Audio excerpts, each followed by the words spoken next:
मंगलम भगवान वीरो मंगलम गौतमो गणि मंगलम कुंद कुंदाद्यो जैन धर्मोस्तु मंगलम सर्वमंगल मांगल्यम सर्वकल्याणकारकम प्रधानम सर्वधर्माणां जैनम जयतु शासनम जैनम जयतु शासनम।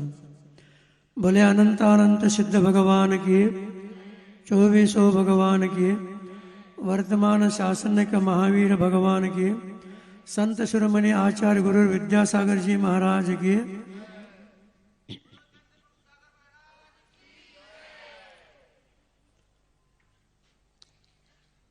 अब यह कार्यक्रम 3 दिन से प्रारंभ हो गया है। आज तीसरा दिन है, लेकिन पंच कल्याण का प्रथम कल्याणिक है। 5 कल्याणिक जो होते हैं उसमें से प्रथम कल्याणिक ये गर्भ कल्याणिक है। कल पूर्वार्ध हो गया, आज उत्तरार्ध है। रहता तो एक ही है, बड़े होने के कारण उसको 2 भाग करके 2 दिन मनाया जाता है। ये कल्याणिक शब्द जो आता है, कल्याण का अर्थ क्या होता है? तो आचार्य कहते हैं दोबारा उसको दोहराना नहीं।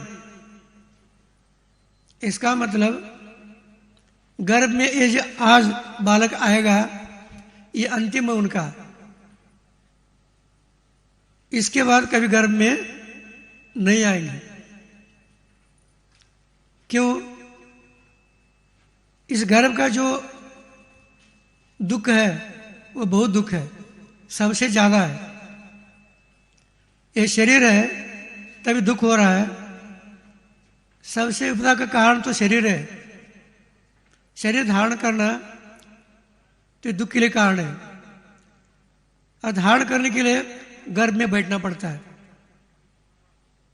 बार बार जन्म लेना, बार बार मरना, और बार बार जननी के उदर में जाकर के बैठ जाना। सुन रहे कि नहीं आप लोग? तो ये दुख के लिए कारण है। जन्म है तो मरण है, मरण है तो गर्भ है, गर्भ है तो फिर जन्म है। ये शरीर के कारण ही ये दुख उठाना पड़ रहा है। अब विशेष रूप से गर्भ में क्या चीज है? यहां संस्कार चल रहा है। मां के गर्भ में क्या वातानुकूल है? एयर कंडीशन है? क्या है? वह नीचे मलाशय है, ऊपर जो भी अन्नाशय है, उसके बीच में बच्चा जो भी नीचे मुंडी करके ऊपर पैर करके शीर्षासन में रहता है। वहां जो भी भूख प्यास से पीड़ित होकर के दुख सहन करता हुआ मुख खोला रखता है। मां ने जो झूठन खाया है वह मन जो भी उसको चूसने में लगा रहता है। कितना भीभत्स स्थिति है। और वहां से निकलना है, एक दिन नहीं, 9 माह तक अंदर रहता है। 9 माह के बाद संकुच स्थान है, उस स्थान से बाहर निकलता है। निकसत जे पाए गोर तिनको कहते न आवे और। जन्म के समय जो दुख होता है बहुत दुख होता है। हाथ पर हिला नहीं सकते, डुला नहीं सकते, उस दुख को भोगना पड़ता है। लेकिन इसके ऊपर संस्कार होना महत्वपूर्ण है। ये कहा आज जो आने वाला बालक है वो इस प्रकार में रहेगा नहीं। कहने का तात्पर्य क्या है? हम आप लोगों की बात अलग है, उसके लिए पुरुषार्थ करना है। ये आप जो कल्याण का मना रहे हैं उसी के लिए है सभी। लेकिन वो बालक इस प्रकार जो भी गंदगी में रहेगा नहीं, उनके लिए स्पेशल रहता है व्यवस्था, अलग व्यवस्था रहती है। ना माँ का झूठन खाते हो, ना ऐसे जो भी इस गंदगी में रहते हैं, उसका व्यवस्था करने वाले देवी लोग रहते हैं। सोचने की बात है। ये संस्कार गर्भन क्रिया 53 क्रिया कहा है। ये जो महापुराण में जिनसे स्वामी ने कहा है। अभी आप लोगों के लिए प्रतिष्ठाचार्य बता देंगे और सुन लेना आप लोगों ने। गर्भानुक्रिया 53 है, दीक्षानुक्रिया 48 है, कर्तृनुक्रिया 7 है। इस प्रकार मोक्ष जाने तक ये संस्कार क्रिया रहते हैं। उस संस्कार के माध्यम से व्यक्ति जो भी अपने जीवन में उत्थान की ओर चला जाता है। अपने जीवन को उत्थान करना है, इसको संस्कार डालना पड़ता है। किसके ऊपर संस्कार डाल रहे हैं? शरीर के ऊपर ही संस्कार डाल रहे हैं। किसके ऊपर? शरीर के ऊपर। अभी आप स्तुति कर रहे हैं, शरीर से जो भी ये कर रहे हैं, द्रव्य से किया जाता है। द्रव्य ही भाव के लिए उपादेयता बन जाता है। जब बालक पूर्व में त्याग तपस्या करके स्वर्ग चला गया, वहां से जो भी गर्भ में आ रहा है, क्या उनके लिए कुछ संकट हो सकता है? कष्ट हो सकता है? नहीं हो सकता। लेकिन संस्कार किसके लिए करना है? मां का परिणाम व्यवस्थित रहे। अंदर बालक बैठा है, उनका पुण्य इतना है, उनके पुण्य के माध्यम से बाहर देवियां आ रहे सेवा करने के लिए, उनकी व्यवस्था करने के लिए। अब क्रिया वो किया जा रहा है, वो तो पहले से लेकर आ गया। लेकिन हम आप लोगों के लिए भी ये बताने के लिए, ये गर्भानुक्रिया इस प्रकार होते हैं। इस प्रकार क्रिया करोगे, संस्कार डालोगे तो बच्चे को संस्कार हो जाएगा। गर्भ से ही संस्कार होना चाहिए। जन्म का अलग या आने के बाद अलग। मोक्ष जाने तक के संस्कार है। बिना संस्कार के जो भी ये कार्य घटित नहीं होता, बिना संस्कार के जीवन उत्थान की ओर नहीं जाता, बिना संस्कार के हमारा परिणाम निर्मल नहीं होते, बिना संस्कार जीवन हमारा सुधर नहीं सकता। उसके लिए ये प्रक्रिया चल रही है। उनके कल्याण तो हो गए, लेकिन हमारा कल्याण होना है। हमारे कल्याण के लिए उनके जो भी स्मरण करके, स्तुति करके, गुणगान करके हम अपने आत्मा के ऊपर संस्कार कर रहे हैं। शरीर के माध्यम से ही संस्कार होता है, क्योंकि आत्मा अमूर्त है। उसके ऊपर कैसे करोगे? शरीर माध्यम खलु धर्म साधनम, ये कहा गया। ये धर्म साधना है, निश्चय से ये शरीर माध्यम है। जिस प्रकार आप लोगों ने चश्मा लगाया, चश्मा देख रहे कि आंख देख रहे? आंख देखते, फिर मरने के बाद भी आंख है, देखने वाला चला गया। तो उसी प्रकार जिस प्रकार ये चश्मा है, आंख है, ये दोनों माध्यम है। तो उस आत्मा संस्कार डालने के लिए माध्यम के माध्यम से चलना पड़ता है। उसके लिए एक शरीर कारण है। इस शरीर को संस्कार डालने के लिए ये जो भी आज का गर्भ कल्याणिक मनाया जा रहा है। गर्भ का बच्चा व्यवस्थित रहे, इसके लिए क्या करना पड़ता है? आपका खान पीन, रहन सहन, पहनाव, ये सभी व्यवस्थित रखना पड़ता है। उठना बैठना, यहाँ तक भी धवला में दिया एक स्थान पर, जदम चले जदम चिट्टे जदम आशे जदम से जदम भुज्जे जभास एवं पावन बज्जे। पाप से बचना चाहते हो तो कैसे बैठना, कैसे उठना, कैसे चलना, क्या खाना, क्या पीना, कैसे लेटना, इसको जानो तो संस्कार हो जाएगा। आप पाप से बचोगे। आप पाप से बचोगे, अंदर जो गर्भ में बालक है वो भी पाप से बचेगा। आज हम लोगों का विशेष रूप से संस्कार, खान पीन, रहन सहन, पहनाव, ये ठीक न होने के कारण बच्चे के ऊपर भी ये प्रभाव हो रहा है। हो रहा है क्या नहीं हो रहा है? हो रहा है। बच्चा जो भी ठीक तरह से जन्म लेता नहीं, गर्भ में ठीक तरह संस्कार नहीं हो पा रहा है, तो कैसे हो जाएगा? जन्म लेते उनको चश्मा लग जाता, स्पेक्टेकल, अनेक प्रकार बीमारी होती है। पहले जो भी गर्भ अवस्था में मंदिर जाना, स्वाध्याय करना, महाराज को जो भी दर्शन करना, अनेक क्षेत्र को दर्शन करने के लिए ले जाते थे। जैसे आप लोग रामायण में देखते हैं, सीता को जो दोहरा लग गए थे, सीता के दोहरे कारण क्या दोहरा लगे, उसमें तीर्थ क्षेत्र का दर्शन करे, तीर्थ क्षेत्र दर्शन के लिए चले गए। और वर्तमान में जो भी लगता है दोहला, वो कहाँ कहाँ जाते, क्या तीर्थ क्षेत्र जाते हैं, क्या खाते, क्या पीते, पहनाव कैसा है, क्या सोचा आप लोगों ने? ये कदापि उचित नहीं है। आज महिला लोग भी फास्ट फूड खाने लगे। Fast food, dust food, lust food, waste food, rust of the food. आपकी भाषा में बचा हुआ जो भी भोजन है उसको मसाला लगा करके खाओ। इस प्रकार आप इसको दुपक्व का शास्त्र में, दुपक्व खाओगे उसका परिणाम होगा बच्चा स्वस्थ रहेगा नहीं, गर्भ व्यवस्थित पलेगा नहीं। यदि गर्भ व्यवस्थित रहेगा नहीं, बच्चे के शरीर के ऊपर ही प्रभाव होगा, मन के ऊपर भी प्रभाव होगा, और वो माँ के लिए भी तकलीफ होगा। इसलिए आचार्यों ने कहा आपकी जो भी खान पीन शुद्ध रखो, पहनाव शुद्ध रखो। आज कपड़े लोग पहनते हैं, कैसे पहनते आपको मालूम है?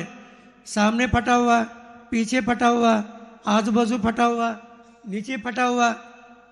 फटे कपड़े में फैशन मानते। फैशन वस्त्र पहनना शास्त्र ने इसको कहा पाबंदी के लिए कारण है। सात्विक वस्त्र पहनो, आप सात्विक भोजन करो, सात्विक जो भी शास्त्र पढ़ो। शास्त्र पढ़ोगे प्रथमानुवादी, उसके माध्यम से परिणाम निर्मल रहते, पुण्य बंद होगा। और हम टीवी देखते रहते, मोबाइल देखते रहते, पिक्चर देखते रहते, जैसे खाओगे वैसे उस बच्चे के ऊपर संस्कार हो जाएगा। इसलिए गर्भाधान क्रिया जो है बहुत महत्वपूर्ण है, मुख्य क्रिया है। इसी से बालक का उत्थान चालू हो जाता है। भले आज तीर्थंकर गर्भ में आने वाले, उनका कुछ होगा नहीं, बिगड़ेगा नहीं, क्योंकि पूर्व में इतना पुण्य लेकर आ रहे। लेकिन पंचम काल में कोई इस प्रकार पुण्यशाली जीव यहाँ आता नहीं। तो संस्कार उनके लिए अनिवार्य है, आवश्यक है। वो संस्कारी काम करता है। जैसा संस्कार करोगे वैसे उनके जीवन में भी घटित होगा। जब भी आप लोग कई बार सुना होगा, कल वहां उदाहरण भी दिया था, किसका? अभिमन्यु का। अभिमन्यु को उदाहरण दिया था। तो गर्भ में जो संस्कार हो रहा है, गर्भ में बालक सुनता है, गर्भ संस्कार होता है, तो वहां पर भी ज्ञान उपयोग है। अब जो आने वाला आज बालक है वो तो अवधि ज्ञान लेकर आ रहा है, गर्भ में भी उनका अवधि ज्ञान है। माता को तकलीफ न हो इसलिए हिलता डुलता भी नहीं हो, इतना पास विवेक है, उनके पास अवधि ज्ञान है। लेकिन हम लोगों के पास इतना नहीं है। लेकिन मति ज्ञान शुद्ध ज्ञान तो है, दो ज्ञान। तो आप जैसे संस्कार डालोगे, अंदर का बालक जो भी उसको ग्रहण करेगा, उसके माध्यम से उसका उत्थान होगा। गर्भ से लेकर के जन्म तक ये जो मुख्य रूप से संस्कार रहते हैं, ये आगे आपके जीवन में काम में आते हैं। आचार्य महाराज बार बार बोलते रहते हैं, मूढ़ वर्ष बुद्धि नूर वर्ष वर्गे। इसका मतलब कर्नाटक में एक कहावत है, 3 साल का ज्ञान जो भी है वो 100 साल में काम में आता है। तो उसी प्रकार वो संस्कार कहाँ से आ गए? गर्भ में से आ गए। गर्भ में व्यवस्थित हो जाए तो आगे भी जन्म के समय उनका संस्कार व्यवस्थित रहते हैं। बच्चा स्वस्थ रहेगा और वह ज्ञानी निकलेगा। आध्यात्म संस्कार है तो जीवन में वह इस आध्यात्म मार्ग में आगे बढ़ेगा, धर्म मार्ग में आगे बढ़ेगा। तो धर्म मार्ग में आगे बढ़ने के लिए ये संस्कार आप लोगों का बहुत महत्वपूर्ण है। गर्भ संस्कार जो भी ये तीर्थंकर को जो भी जिस प्रकार दे करके हम अपने जो भी बालक के ऊपर भी कर सकते हैं गर्भ में ही, वो उसको करने के लिए ये जो भी कल्याणिक माना जा रहा, ये कल्याणिक हमारा भी हो, ये भावना इसमें गर्भ कल्याणिक हमारा भी हो। क्योंकि जो क्रिया करते हैं आप लोग उसका फल चाहते हैं। संसार पर प्राणी फल चाहता है क्या नहीं चाहता? आप लोग चाहते क्या नहीं चाहते? अवश्य चाहते हैं, तभी तो आप पंचकल्याणिक मना रहे। पंचकल्याणिक उनका तो हो गया, अब किसका होना है? हम लोगों का होना है कल्याणिक। वैसे देखा जाए सभी लोगों का दो कल्याण तो होते हैं, केवल कल्याण का और निर्माण कल्याणिक। लेकिन बाकी सब एक कल्याणिक मनाया जा रहा है। वो किसके लिए? वो गुण हमारे भी अंदर भी आ जाए, ये भी हमारे जीवन में घटित हो। उनका जो सुंदर शरीर मिलेगा, घर में रहते हुए भी दुख का अनुभव नहीं हो रहा उनको, उसी प्रकार हमें भी दुख न हो। दुख से दूर होने के लिए हम ये क्रिया करते हैं। हर प्राणी दुख से दूर होना चाहता है, सुख चाहता है। सुख तो मिलना चाहिए, लेकिन सुख के बारे में आप कदम उठाते नहीं, सुख के बारे में सोचते नहीं।